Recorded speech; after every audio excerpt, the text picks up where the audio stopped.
All right, so we're back and ready to dive into some serious NBA history today. Yeah, some real nail-biters moments that had fans on the edge of their seats wondering what their coach was thinking. Exactly. You know, those coaching decisions that make you want to either throw your hat in the air or like completely lose it. Oh yeah, like jump out of your seat screaming at the TV. You guys sent in some incredible sources for this one too. Articles, historical recaps, even some like insider accounts, all about those calls that sent shockwaves through the NBA. And you know what's really interesting is that these decisions, they're not just about X's and O's. It's like a window into the whole league, how the game has evolved, the pressure these coaches face. I mean, it's mind-blowing. It's like a whole other level of strategy and psychology. Absolutely. We're going to see how these calls reflect team-building philosophies, the evolution of the game itself, and just the immense pressure when the stakes are sky high. So get ready for some serious what-if moments. We're going to unpack some surprising details and connect these decisions to the bigger picture of the NBA, even if you think you know basketball like the back of your hand. I guarantee you'll learn something new. All right, so first up, let's rewind back to 1996. Oh yeah, back when the internet was just a baby. Exactly, a time before Kobe Bryant was a household name. Before anyone knew he'd become a legend. Right, picture this. The Los Angeles Lakers trade their starting center, Vlade Divac, for a 17-year-old Kobe who hadn't even played a minute in the NBA. Whoa, hold on. Trading a proven starter for a high school kid that's unheard of. What were they thinking? I know, right? It was a huge gamble, a seismic shift in the league's landscape. Seriously, what was going through the minds of Lakers coach Del Harris and GM Jerry West? Did they have some secret intel, a crystal ball that told them Kobe was going to be a legend? Well, no crystal ball, but they did have an incredible eye for talent. I mean, I dug up some old scouting reports and articles from back then, and apparently Kobe's pre-draft workouts were legendary. Like what kind of legendary? He was going up against seasoned NBA players and just dominating them. No way. Word got around fast, and Jerry West, well, he's known for his instincts, right? He saw something truly special in Kobe, but here's the thing. There were some dissenting voices within the Lakers organization. Really, people who weren't on board with the Kobe trade. Yeah, some people thought trading Divac for a teenager was way too risky. So it wasn't a unanimous decision West really had to fight for Kobe. Oh, absolutely. He was convinced that Kobe's raw talent combined with his insane work ethic could be molded into something extraordinary. He staked his reputation on it. And history proved him right, but imagine the pressure he was under at the time. Oh, tons. This wasn't just about one player. This was about the future of the Lakers franchise. And you know, this was way before the whole analytics craze took over the NBA. This was pure gut feeling, a belief in potential, not just spreadsheets and statistics. You got it. This was a gamble, a leap of faith that paid off big time, resulting in 3 consecutive championships for the Lakers alongside Shaquille O'Neal and even more championships later in Kobe's career. Talk about a dynasty. But it does make you wonder, would teams today be willing to take such a massive risk on unproven talent? That's the million-dollar question. Has the NBA become too obsessed with instant results, proven commodities? Especially when you look at our next example, the 2013 Brooklyn Nets trade for Kevin Garnett and Paul Pierce. This one seems like the complete opposite of the Kobe trade. Yeah, this is a classic example of the win-now mentality. Like they were going all in trying to create a super team overnight. Exactly. The Nets, they were eager to make a splash challenge for a championship, so they traded away a bunch of future draft picks to get these aging Celtics stars. Garnett and Pierce were still big names, but they were definitely past their prime. Was the allure of star power just too much to resist? It seems like they might have overestimated the impact those veterans could have. And looking back, it's clear they overlooked a crucial factor, the value of those future draft picks in building a sustainable contender. And as we all know now, those picks they traded away became Jason Tatum and Jaylen Brown, 2 cornerstones of the Celtics' current dominance. Talk about a painful lesson learned. Those traded picks came back to haunt them. Big time. It's a stark reminder that short-term gains can sometimes backfire big time and cost you long-term success. The NBA landscape is constantly shifting, and teams that mortgage their future often end up struggling to keep up. Right now, we see teams placing a much higher value on draft picks and young talent because they understand that building through the draft is key for long-term success. The Nets trade is like a cautionary tale about the dangers of sacrificing the future for a shot at immediate glory. A lesson learned the hard way makes you wonder, would a trade like that even happen in today's NBA? Have teams learned from the Nets' mistakes? That's a debate for another time, but for now, let's shift gears to his decision that, while controversial at the time, is now considered a stroke of genius Steve Kerr's death lineup with the Golden State Warriors. Ah, yes, the lineup that changed the game forever. Kerr benched his starting center, Andrew Bogut, a defensive anchor in favor of a smaller, faster lineup featuring Andre Iguodala. It seemed like a huge risk, especially in the playoffs. It was a gamble for sure, but Kerr saw an opportunity to exploit mismatches and create offensive havoc. For those who might not be familiar, small ball basically means playing with a lineup that prioritizes speed versatility and three-point shooting over traditional size and strength. It was a relatively new concept in the NBA back then, and a lot of people thought Kerr was crazy for trying it in the playoffs. But he had a vision, and he trusted his players. And it worked brilliantly. The death lineup spread the floor, gave Steph Curry and Klay Thompson more space to operate, and they became virtually unstoppable. It wasn't just a tactical adjustment. It was a philosophical shift that helped usher in a new era of basketball. This decision wasn't just about winning a championship, it was about revolutionizing the way the game is played, and we see its impact everywhere.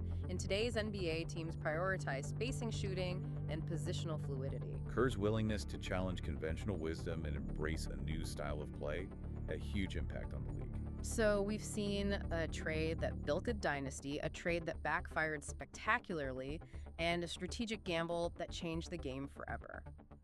What's next on our list of coaching decisions that shook the NBA? Let's talk about a decision that's still hotly debated.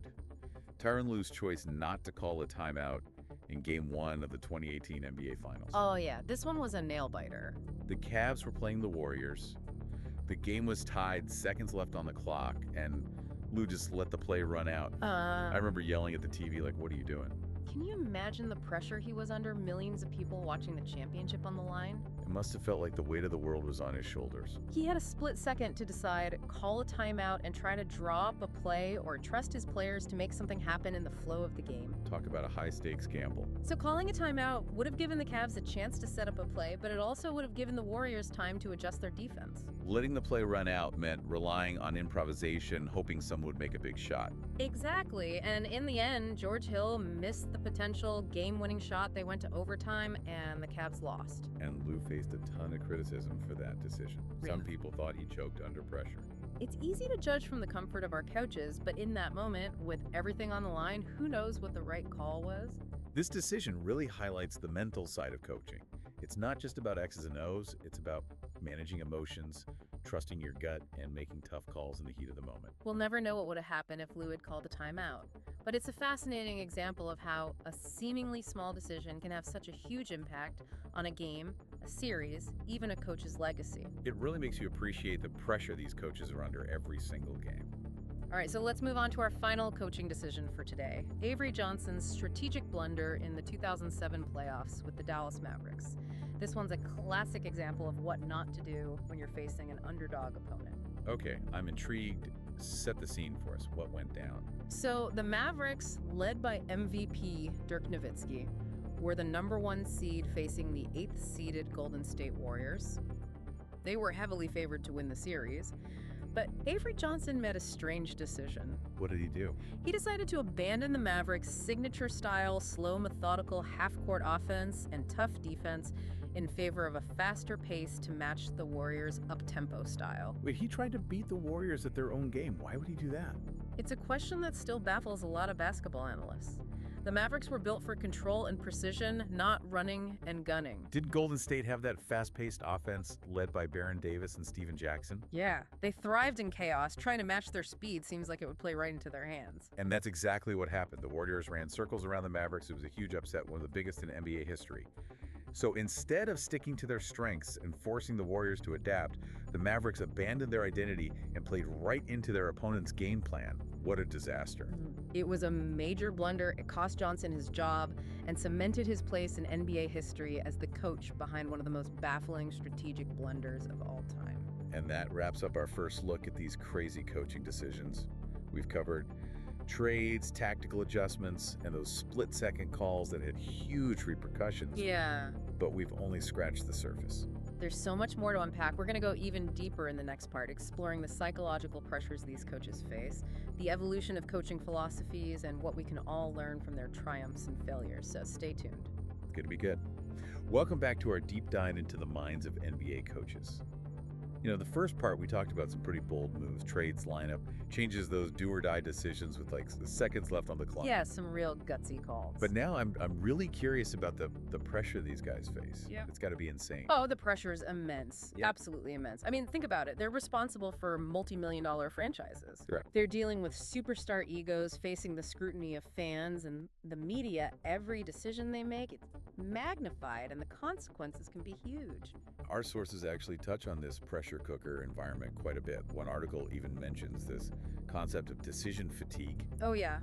Apparently, the more decisions we make, especially under stress, the worse the quality of those decisions becomes. That makes sense, right? Your brain just gets fried. Totally fried. It's a fascinating psychological phenomenon, and it definitely applies to NBA coaches. I mean, they're constantly bombarded with information, scouting reports, player stats, real-time game situations, and they have to process it all and make these crucial decisions on the fly. In the heat of the moment. Exactly, and over the course of a long season, especially in the playoffs, that can take a real toll. So it's not just about knowing the game. It's about having the mental stamina to make clear-headed decisions when the pressure's on. Mental toughness is key. That brings me back to Tyronn Lue and that infamous non-timeout in the 2018 finals. Yeah. Do you think decision fatigue could have played a role there? Maybe in that moment with the championship on the line, his brain just froze. It's definitely possible. I read an interview with a sports psychologist who said that in those high-pressure situations, our brains can actually revert to a more primitive, reactive state. Like we're not thinking straight. Right. We're less likely to think things through rationally and more likely to just react based on instinct. Wow, that's kind of scary. Yeah. So how do coaches combat this? How do they stay sharp when the pressure's on? Well, that's where having a strong support system is crucial. Assistant coaches, analysts, even mental performance coaches, they all play a role in helping the head coach stay focused and make sound decisions. So it's like a team effort even for the coach. It's all about teamwork, delegating responsibility, trusting your team, and having a process in place to manage that stress and pressure. It's interesting because when you think about it, coaching is a lot like running a business. You need a clear vision, a talented team, and the ability to make tough calls under pressure. That's a great analogy. But in basketball, those calls are made in a matter of seconds with millions of people watching. And that's what makes it so compelling, right? There's this constant tension between strategy and instinct. Like you have a plan, but then you got to adapt in real time. Exactly. Coaches spend hours studying film, analyzing opponents, developing game plans, but then in the heat of the moment, they have to trust their gut and make decisions that you can't find in any playbook. Like Steve Kerr in the death lineup. The perfect example. It was a radical move, benching his starting center, and I'm sure some people thought he was crazy. Oh, for sure. But he had a hunch. He trusted his players, and it paid off big time. That decision also highlights the importance of adaptation. The NBA is constantly evolving, and coaches who cling to those outdated strategies, they get left behind. They got to be able to keep up with the times. Kerr recognized that the game was shifting towards speed, spacing, three-point shooting, and he adjusted his approach. And it seems like the best coaches are the ones who can find that balance between sticking to their core principles, but also being flexible enough to adapt to new challenges. Finding that sweet spot is key. And it's not just about adapting to the game itself, it's about adapting to your players' strengths and weaknesses. Right, playing to their strengths. That's where Avery Johnson went wrong with the Mavericks in 2007. He had a team built for half-court offense and strong defense, but he tried to turn them into this fast-paced, run-and-gun team. Trying to beat them at their own game. Exactly, and it was a disaster. So maybe the lesson there is to know your team and stick to what works. Definitely. And as we're talking about all this, I'm realizing there's a common thread running through all these decisions. Trust. Trust in your players, trust in your instincts, trust in your support system. It's like the glue that holds everything together. Trust is absolutely essential. When a coach trusts his players, they play with more confidence and freedom. They feel empowered to take risks. Exactly. And when he trusts his instincts, he's more likely to make those bold, decisive moves. And when he trusts his support system, he can manage the pressure and make more rational decisions. And that trust has to go both ways, right? Players need to trust their coach's vision, and the front office needs to trust the coach to lead the team. You got it. It's a two-way street. When that trust is broken, things can unravel pretty quickly. We see that with the Brooklyn Nets trade for Garnett and Pierce. It seems like there was a disconnect there between the front office's desire for immediate success and the coach's ability to build a sustainable contender. That trade is a reminder that you can't just chase short-term gains at the expense of long-term vision.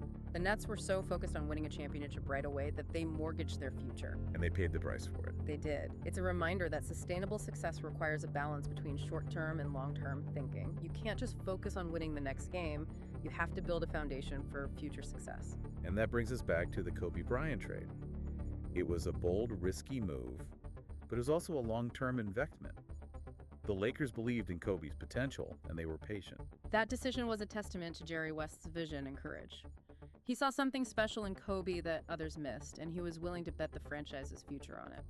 It's amazing how these decisions made years ago continue to shape the NBA today. And it's not just about the NBA. These stories offer valuable lessons about leadership decision-making and the importance of trust in any field.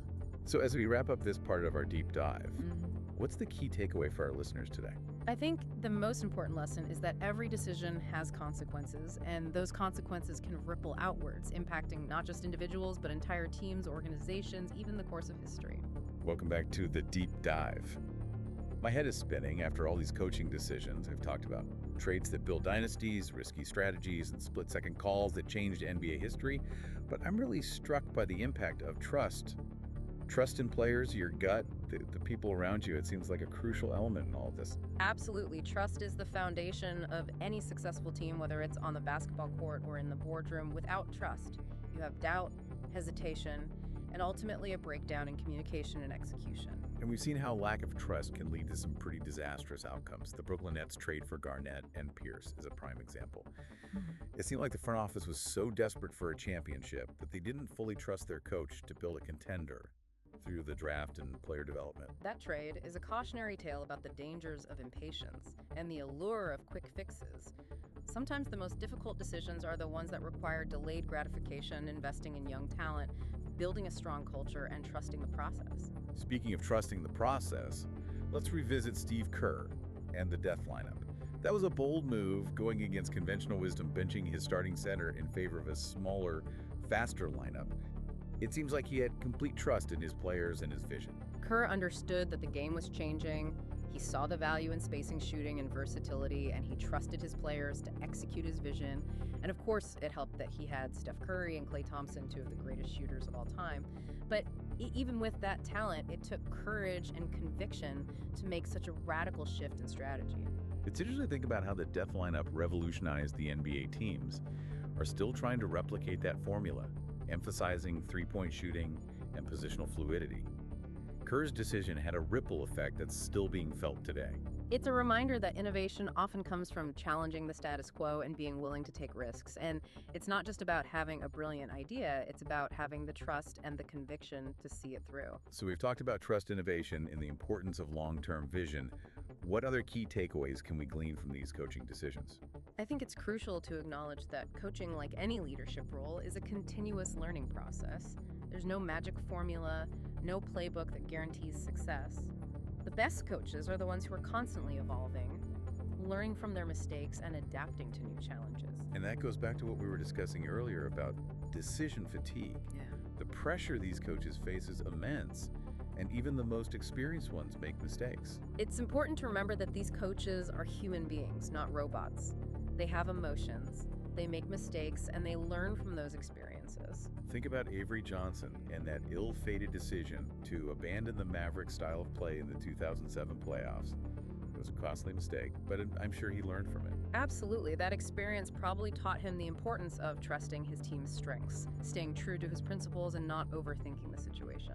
It's funny how these coaching decisions made years ago can still teach us so much about leadership strategy and the human element of decision-making. They're like case studies in leadership, offering insights that are applicable far beyond the basketball court, whether you're running a company, managing a team, or simply navigating the complexities of life. These stories can provide valuable lessons about trust, innovation, and the importance of continuous learning.